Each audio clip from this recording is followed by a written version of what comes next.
All right, now I really want to get stuck into creating that iconic bass sound, but for starters, I just want to quickly demonstrate the sequencing process we're going to use with Ableton to get multiple voices. So if you watch other YouTube videos about this stuff, you might see people using sequences on hardware synth like a Korg Minilog, or using a Prophet,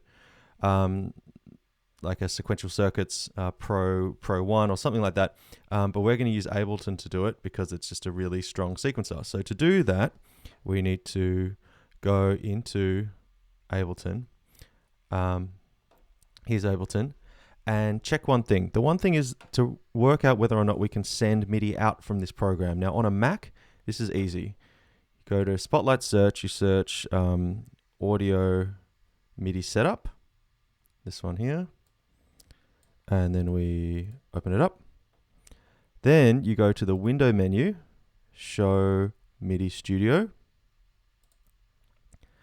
and then you'll see somewhere on your screen something called the IAC driver. You want to double click on that and make sure that the device is online. If yours is unticked like that, make sure you tick it and then press apply.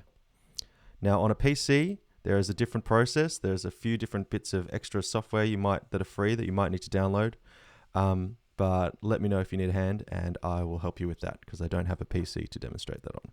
So for a Mac, once that is online and applied, if you need to, you can quit that program, go into Ableton, show your preferences, and then go to the MIDI tab and make sure that for the IAC driver input, this isn't so important because we're not actually going to send anything back to Ableton. So if you leave that off, that's totally fine. But what we do want to have on, it's not going to hurt to just turn all of these on. So ISC driver output track is on, sync is on, remote is on.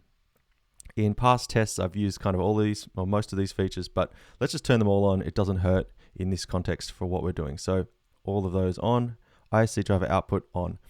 That means that we can then go to a MIDI track, look at its MIDI from and MIDI to section.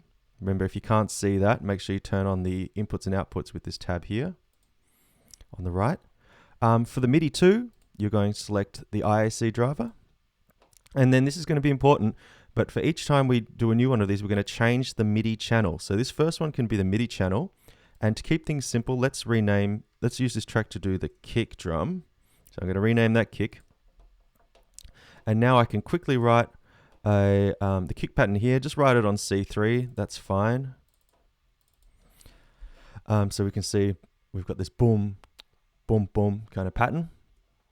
When I play that, that MIDI is getting sent out on the IAC driver on channel 1. You can see it's flowing there.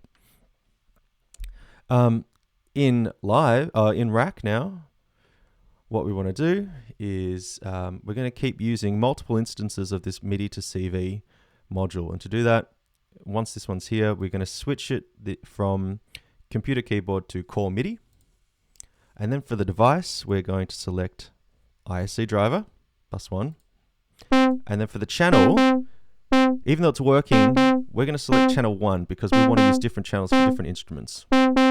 And there you can see that sequence is getting sent to this voice in rack. And when I stop it, it's stopped. There we go.